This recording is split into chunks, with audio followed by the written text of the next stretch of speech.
Vous savez, les enfants, ils ont souvent tendance normalement pour un bon parent, à être dans une forme de confort, dans une forme de cocon, cocon familial, un cocon protecteur, pour justement faire les choses correctement, pour leur ascension, pour leur développement, pour l'éducation. C'est pour ça qu'on considère que même avant la naissance, c'est très important, notamment vis-à-vis de, entre parenthèses, la grossesse de la maman doit se passer correctement.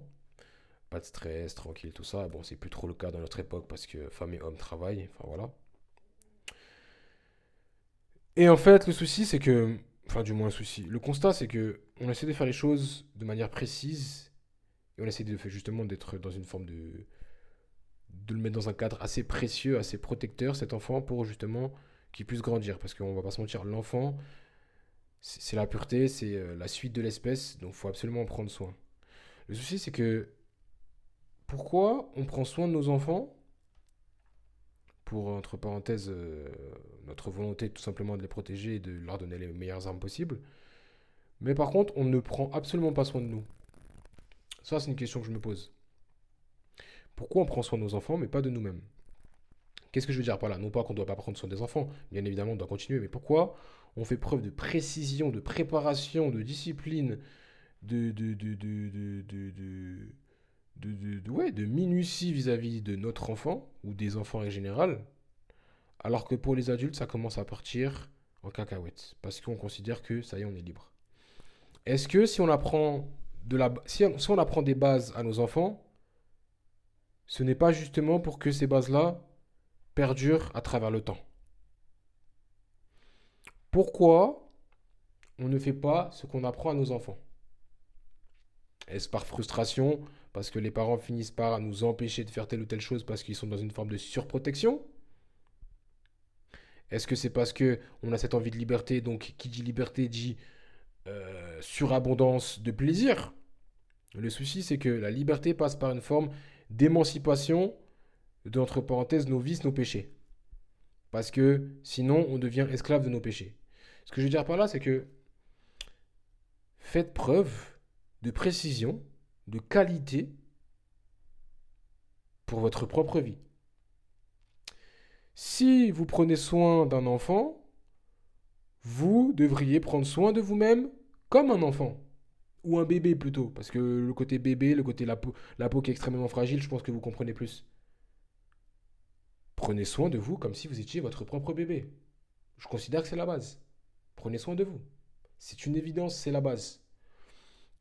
Beaucoup trop de personnes se négligent d'un point de vue, je sais pas, alimentaire, d'un point de vue physique, sportif, tout simplement en termes de santé même, d'un point de vue du corps du coup. La santé, c'est notre affaire. Les gens, à chaque fois, ils ont tendance ouais, à déléguer leur pouvoir individuel.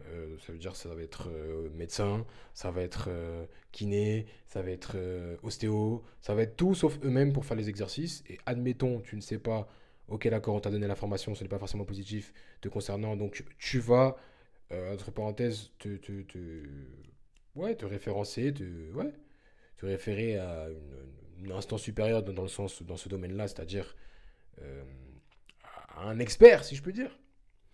Mais comment peux-tu accepter qu'il y ait un expert sur ton propre corps alors que c'est ton propre corps? Oui, il a fait les études ci, il a fait les études ça. Est-ce qu'aujourd'hui, ce n'est pas une excuse de dire qu'il est plus qualifié que alors que toi-même tu peux l'être? Effectivement, on est dans un monde où c'est, comment dire, offre et demande. Donc tu pars du principe que si tu as du temps, vu que la ressource la plus limitée dans ce monde, dans notre monde en l'occurrence, c'est le temps, notre temps du moins, on préfère sûrement dépenser de l'argent ou autre plutôt que notre temps à prendre cette chose-là. Sauf que sur le long terme, et c'est là où je considère que on n'est plus dans une forme de processus concernant l'apprentissage, on veut tout avoir tout de suite sans forcément prendre conscience de la base. Cette base qu'on a appris à nos enfants, mais qu'on ne souhaite plus apprendre à notre grand âge. Je considère que lorsque tu as, même peu importe l'âge, si tu considères que tu vas pas m'apprendre la vie, tu vas pas m'apprendre ci, ça, tu es déjà mort de l'intérieur parce que tu pars du principe que tu n'as plus rien à apprendre.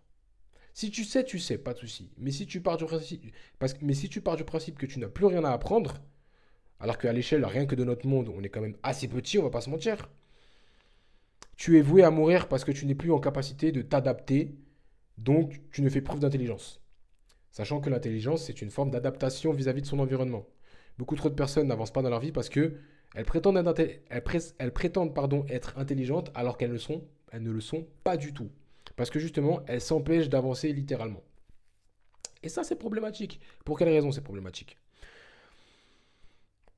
Parce que si, durant notre enfance, il y a une forme de neuroplasticité, qui est beaucoup plus, entre parenthèses, présente, c'est aussi vrai lorsqu'on est adulte. Simplement, comme on veut absolument cette émancipation des parents, ce côté je suis libre, on considère que maintenant c'est notre voix, notre manière de penser, et on n'a plus à apprendre quoi que ce soit. Alors, je considère qu'il est quand même positif d'avoir une forme de façon de penser et d'aller dans sa direction vis-à-vis de ses objectifs, mais,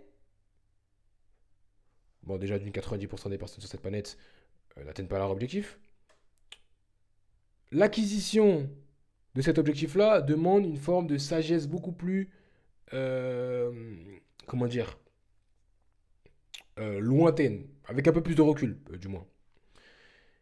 Et beaucoup trop de personnes s'empêchent d'avancer, s'empêchent de grandir parce qu'elles considèrent qu'elles savent déjà tout. Sauf qu'elles n'ont pas les résultats de ce qu'elles veulent profondément parce qu'elles ne sont pas justement, ou du moins elles ne sont plus comme des enfants, c'est-à-dire être dans un constant apprentissage, euh, dans une forme de neuroplasticité constante vis-à-vis de leur environnement, donc dans une forme même du coup d'émerveillement pardon, de de leur situation actuelle, pour justement toujours apprendre de leur quotidien.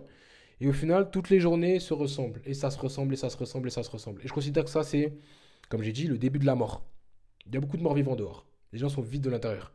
J'ai sorti une vidéo il y a 2 3 jours sur le fait que les gens dehors, ils ont moins d'énergie, ils n'ont pas d'énergie, ils sont vides. C'est exactement le cas. Lorsque un enfant, il est vide, entre parenthèses, il est vide, non, au contraire, il est plein, mais il est plein de pages vierges. Il a plein de trucs à apprendre, mais qu'à la fin, il grandit, il finit par avoir 50 ans, 40 ans, 60 ans, bref, peu importe l'âge, et il bloque ce monde, entre parenthèses, extérieur. Ça veut dire, il bloque son monde intérieur, pardon, vis-à-vis du monde extérieur. Ça veut dire, il ne souhaite plus du tout apprendre parce qu'il considère que il connaît tout de la vie. La vie, c'est si, la vie, c'est comme ça. La plupart du temps, ces personnes-là ne sont plus spécialement heureuses, si je peux dire. Ben, je considère que cette personne-là est une forme de mort-vivant, vide de l'intérieur. L'enfant a plein de trucs à donner, a plein de trucs à apprendre parce qu'il est vide, mais il est vierge. C'est différent. Vierge et vide, c'est différent. La personne qui a 60 ans, 70 ans, 80, bref, 50 ans et qui considère qu'elle n'a plus rien à apprendre, elle n'a plus rien à apprendre, pardon. Elle est entre parenthèses remplie, mais de rien, et elle est vide. Il y a une différence entre vierge et vide. Et, enfin, c'est vide de sens, quoi, au final, son existence. Et je considère que ça soit même l'espérance de vie ou autre, quelqu'un meurt quand sa vie se termine. Et la vie coule à travers nous par rapport à ce qu'on y met dedans. Et beaucoup trop de personnes arrêtent d'y mettre des choses pour justement continuer à stimuler, à transmuter cette vie, à l'utiliser tout simplement. Si tu as la vie à l'intérieur de toi, utilise-la. Pourquoi ne vas-tu pas l'utiliser? Tu as l'énergie chaque jour. Utilise toute cette énergie pour justement manifester ta volonté de vivre. Vivre, vibrer, c'est la même chose. La vie, c'est vibration. Voilà pourquoi on dit que tout n'est que énergie, fréquence et vibration. Et vibrer est égal vibre, c'est-à-dire bouger. L'énergie, c'est entre parenthèses tout simplement ouais, le carburant que tu vas avoir pour justement manifester cette vibration. Et la fréquence, ben, c'est tout simplement ce que tu peux, entre parenthèses, fournir durant un laps de temps. En l'occurrence, on va dire 24 heures, vu que tu as l'énergie durant 24 heures. La vitesse à laquelle tu vas aller. Et beaucoup trop de personnes négligent cela. Et je considère qu'on doit absolument réembrasser notre partie enfantine. Et qu'aujourd'hui, le manque de liberté physique, tout ça, ça passe par le manque de liberté, ou du moins le manque de volonté à la liberté vis-à-vis de ce que l'on pense. Parce que plus tu considères que tu as raison, c'est tout, sans forcément implémenter de nouvelles informations, tu es tout simplement enchaîné et emprisonné dans ton propre mode de pensée. Tu as des pensées limitantes. Qui dit limitante dit prison, dit euh, pas de liberté.